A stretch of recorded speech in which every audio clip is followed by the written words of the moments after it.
On pourrait penser que le terme alpage vient du nom Alpes, mais c'est tout le contraire. C'est le mot désignant les pâturages d'altitude qui a donné son nom à la chaîne de montagnes. L'alpage est donc la racine même de la culture alpine.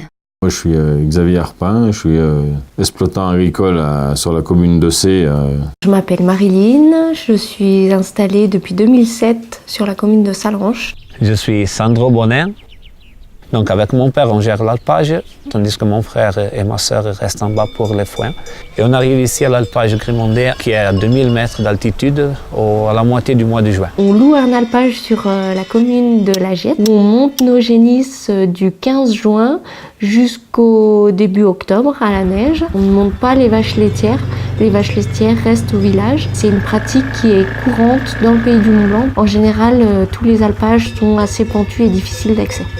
On a une centaine de laitières sur l'alpage, donc c'est moi qui m'occupe principalement du troupeau de laitières pendant l'été. Sur la commune de Cé, on a 4 exploitations qui ont démarré comme nous et puis aujourd'hui qui sont de taille importante avec des troupeaux allant de 50 à une centaine de laitières. Nous, on a opté pour un système plein air intégral. De avril à novembre, on a des vaches qui ne revoient pas leur bâtiment. Les alpages de Tarentaise accueillent aussi des troupeaux de moutons transhumants venus du sud, soit plus de 60 000 bêtes.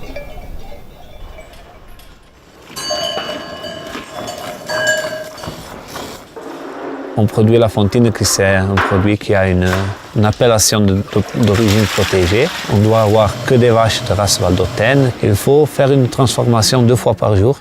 La coopérative ramasse notre lait, le mélange avec tous les autres agriculteurs et fait un fromage unique, qui est d'ailleurs sous appellation d'origine protégée. Et rien que dans ce sens-là, on travaille déjà en commun. Quand même, quand quelqu'un va manger un morceau de fromage, derrière ce morceau de fromage, il y a toute une culture, il y a une vie entière de travail. Et donc, c'est très important de le faire connaître. On a repris la suite de nos parents.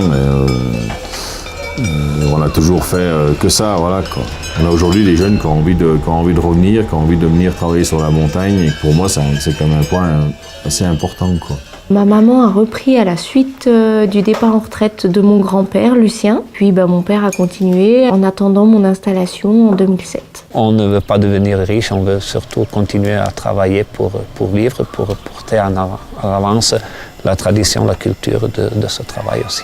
Pour perpétuer la tradition, mais dans la modernité. J'ai pas envie de rester 7 jours sur 7 sur l'exploitation, à vivre que pour l'agriculture. Dès qu'il y a un coup dur chez un exploitant, on sait être solidaire, voilà, quoi. Même si c'est pas des fois quelqu'un avec qui on est toujours d'accord, mais bon, c'est quand même une force qu'on a, nous, encore dans notre métier.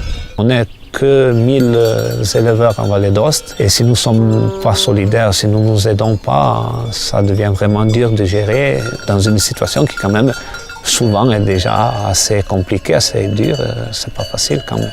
On a moins de contacts les uns avec les autres, mais disons qu'on est plus organisés pour travailler en commun. Les formes changent d'une vallée à l'autre, mais les constructions partagent l'utilisation de matériaux trouvés sur place, comme le bois et la pierre, et le côté fonctionnel et durable des bâtiments. Là, on sort d'une semaine où on a eu de la neige, on a eu du mauvais temps, mais bon, voilà. Après, quand le matin où le ciel est bleu, on a pratiquement tout oublié, quoi. Ce sont des vaches avec lesquelles on travaille chaque jour. Mais pour nous, elles ne sont pas seulement des petites machines qui prennent du foin et le transforment dans du lait, mais elles sont des petits morceaux de la famille. C'est un métier vivant, donc les hommes sont au cœur du métier de l'agriculture. À la fin, la culture ancestrale, elle est la même. Des fromages qui sont faits avec de l'eau, du sel et du lait, pas plus, tout près, tout proche, comme des vrais cousins, voilà. Transmission d'un héritage et passion sont les valeurs partagées de l'alpage tout autour du Mont Blanc.